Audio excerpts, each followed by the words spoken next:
용마 목황선녀 TV 선녀은지입니다. 안녕하세요. 오늘의 영상에서는 요즘 다들 힘드시죠? 그리고 집에서 할 일 없으니까 바깥을 못 나가니까 어떻게 하면 돈을 벌까 많이 고민들 하시는 분들을 위해서 주식 그리고 뭐 비트코인 그 다음에 부동산에 대한 예측을 제가 오늘 영상에 담아보고자 합니다.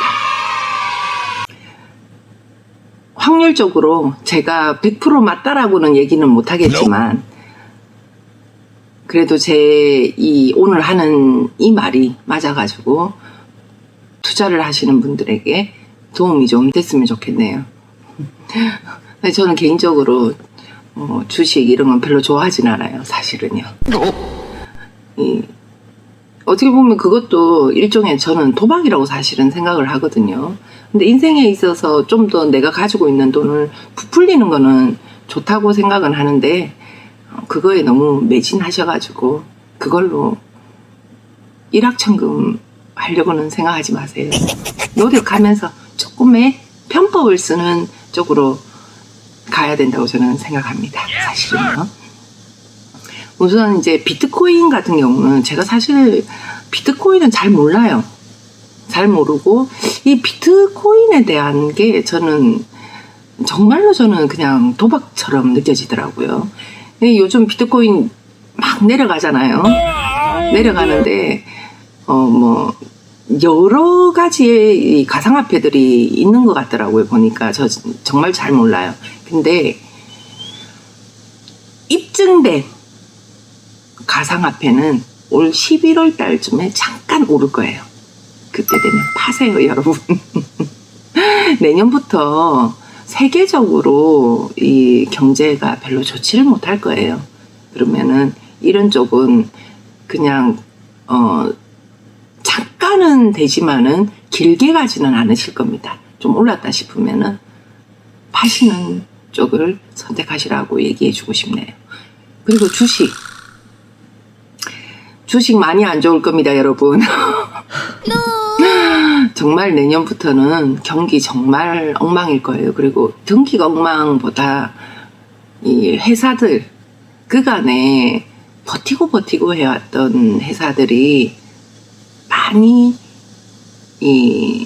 힘들어질 거라고 저는 전망을 해요. 그렇기 때문에 주식 투자 잘못하시다가 거지되는 수 있습니다. 뭐 안전빵으로 투자하십시오. 주식 그게 최고고, 또 주식으로 인한 사기성인 것도 나올 수 있어요. 사람들이 경기가 안 좋다 보니까 사람들은 안 좋으니까 더 큰 거를 얻고 싶어하는 그 마음이 간절해지거든요. 이럴 때 이 안 좋은 범죄들이 많이 일어나요. 사람의 심리를 이용을 해가지고. 그런데 현혹되지 마시고, 그리고 주식은 정보 많이 찾아보시고 정보를 통한 확증된 정보를 통한 주식을 하시기를 바랍니다. 뭐카더라는 믿으면 안 되겠네요. 그렇죠. 이렇게 떠도는 소문에 의해가지고 하지 마세요. 절대로. 알겠습니다. 그러다가 망합니다, 여러분. 네. 그리고 또 부동산. 저는 지금 이제 이 아파트 값이 전반적으로 올랐잖아요. 근데 저는 그게 올랐다고 생각을 안 해요. 왜 그러냐면은 현금의 가치가 떨어졌어요, 여러분.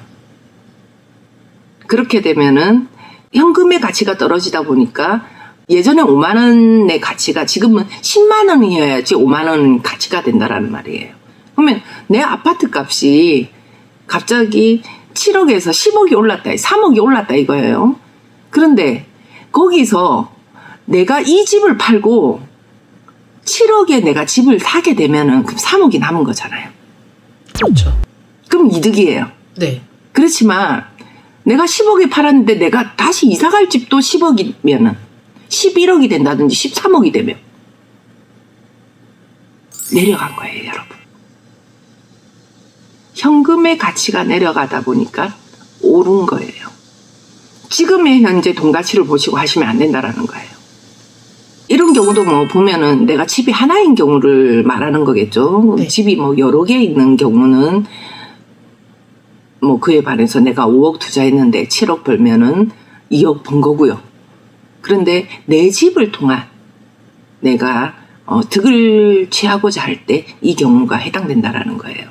그리고 저는 앞으로 전망성을 예전에는 그 주변에 무언가가 들어서고 그래서 땅값이 오르고 그래야지만이 이 부동산 가치가 올라가는데 앞으로는 그 건물의 가치를 따지셔야 될 겁니다. 손에 들어오는 이득이.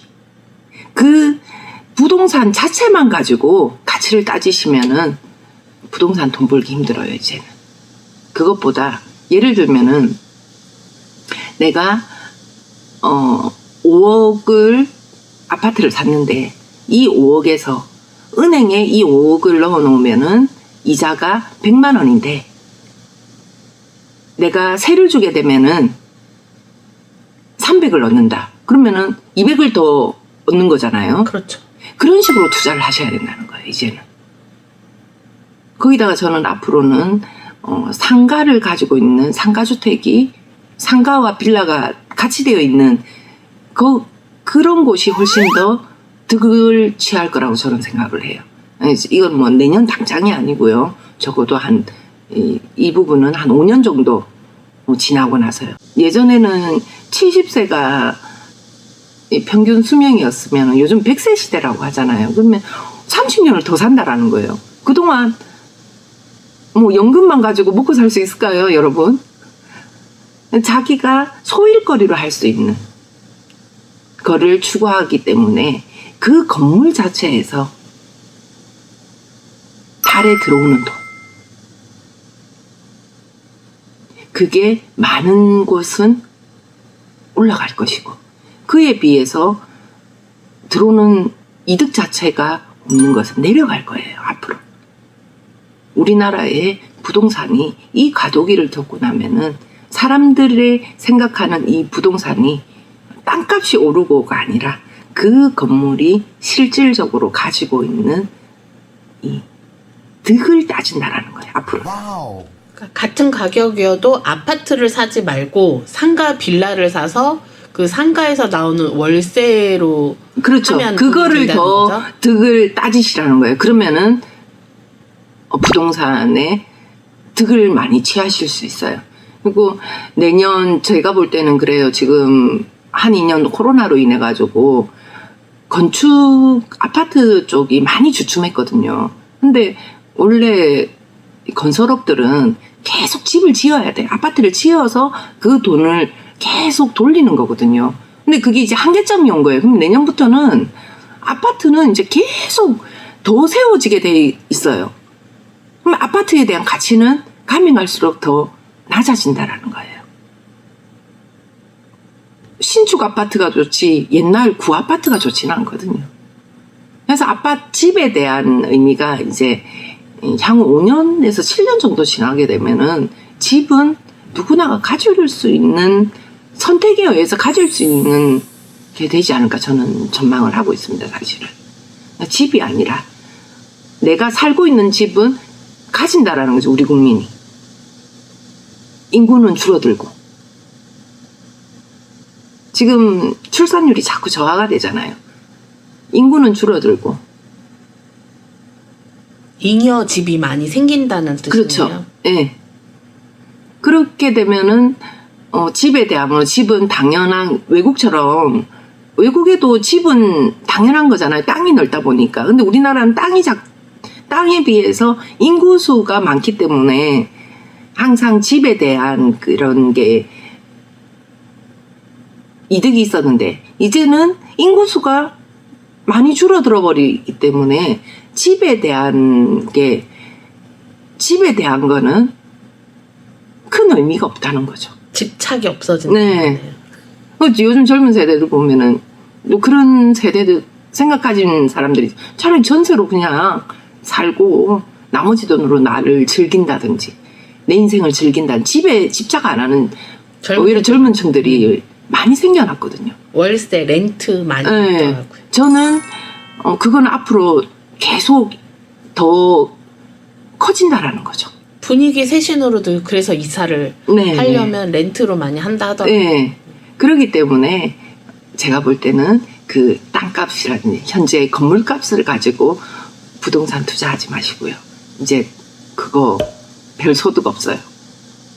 그에 반해 그 건물을 내가 가지고 있을 때 내 손에 들어오는 이득, 그것을 생각해서 투자를 하신다고 하면은 많이 들어오는 건물은 그만큼 가격이 상승할 거고, 적게 들어오는 거는 아무리 도심 한가운데에 지어져 있어도 공실이 많은 뭐 빌딩이라든지 뭐 빌라라든지 그런 거는 가격이 내려간다고 저는 봐진다라는 거죠. 오늘의 제 영상이 여러분에게 그럴 수도 있겠구나 라고 생각을 하시는 분들도 계시고 또 아닌 분들도 계시겠지만은 제 것을 참고하셔가지고 많은 분들 부자 되세요. 네, 그리고 부자 되세요. 영상이 좋으셨다면은 구독, 좋아요, 알림 설정 부탁드려요. 꾹 눌러주시고 추천해주세요. 네, 다음 영상에서 봐요, 여러분. 감사합니다.